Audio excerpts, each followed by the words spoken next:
Happy Friday, everybody. Max here with your daily fix of gaming news. Coming up, this morning's Nintendo Direct revealed the release dates for some upcoming games, including Hades 2, Metroid Prime 4 Beyond, and the next Hyrule Warriors. Plus, Neil Druckmann talks Intergalactic, the Heretic Prophet, and Balatro's next update has been delayed. Let's get into it.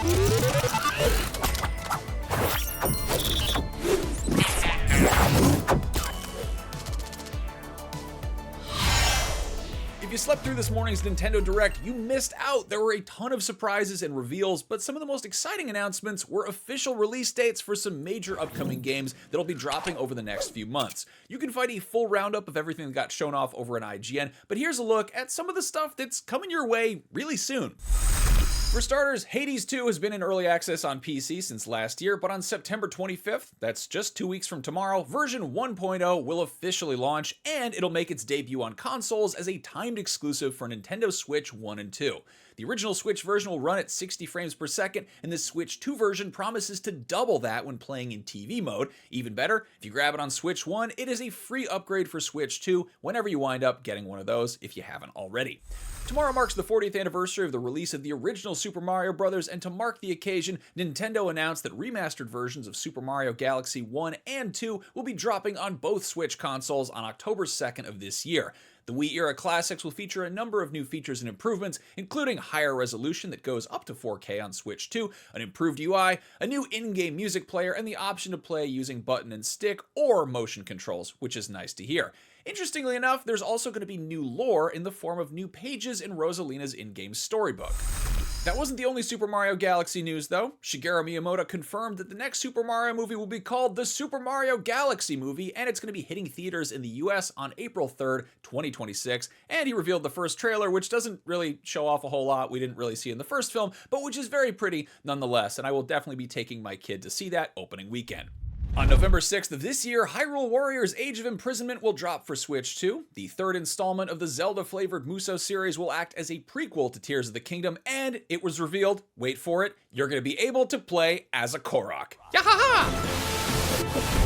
A month after that is the big one, Metroid Prime 4 Beyond, a game that fans have been waiting for since 2017, possibly longer. That was when it was officially revealed for the first time. In any case, it's finally going to be released on December 4th of this year for both generations of Switch. We got a brand new trailer that showed off gameplay of Samus on her motorcycle, which looks awesome. It's nice to know that game is finally coming out this year. So mark your calendars. Nintendo fans have a lot more to be excited about today than they did yesterday, and it's nice that so many games are coming so soon.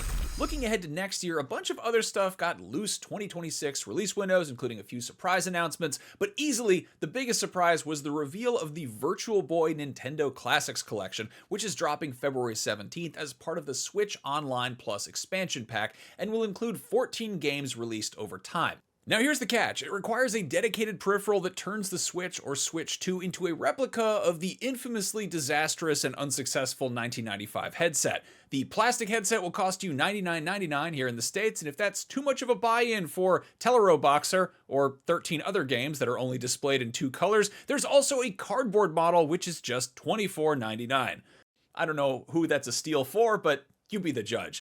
That does kind of sound like a joke, right? And maybe the reason for that is because we put together a Virtual Boy Pro trailer for April Fool's last year. I'm going to throw that video at the end of this one so you can check it out and see how it compares to the official Nintendo announcement of the comeback of the Virtual Boy in this, the year of our Lord 2025. What are we doing here? What timeline is this?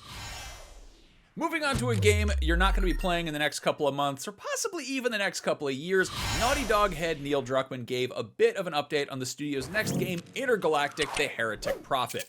Speaking of Variety, Druckmann said, "What can I say and not say? I can tell you we're in the thick of it, we're making it, we're playing it, we're firing on all cylinders. I've said this before, but I really mean it. I'm really feeling it right now. It's the most ambitious game we've ever made. It's the most expansive game we've ever made, maybe the most expensive by the time we finish it." Video game development budgets are always a little murky since they're usually not publicly revealed, but according to some leaked court documents, The Last of Us Part 2 was budgeted at around $220 million. It's unclear how that accounts for salaried full-time employees, marketing, and so on, but it's definitely on the more costly side of game development in history, so it's safe to assume that Intergalactic is going to be well over $250 million when it's all said and done.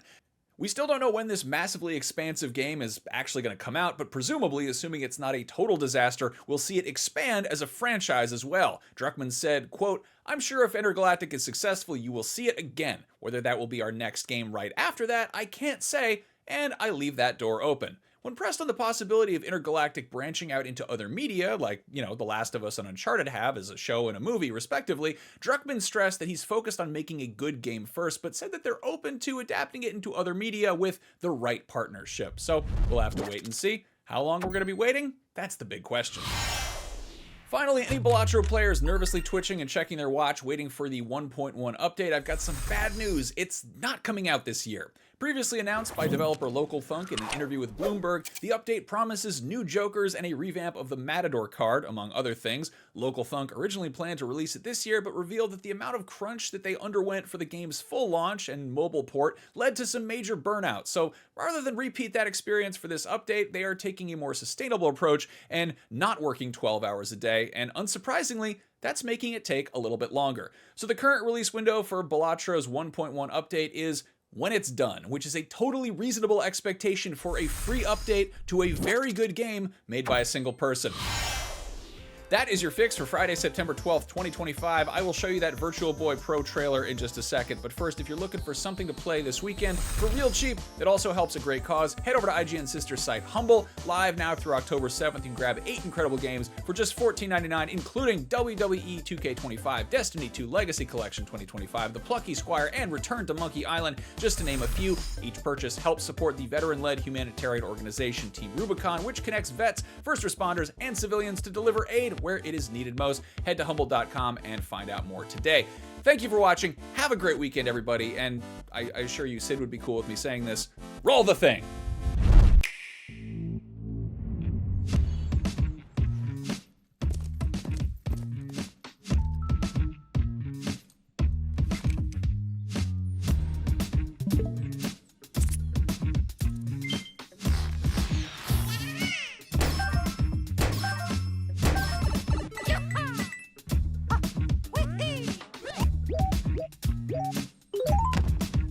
How many times do I have to tell you?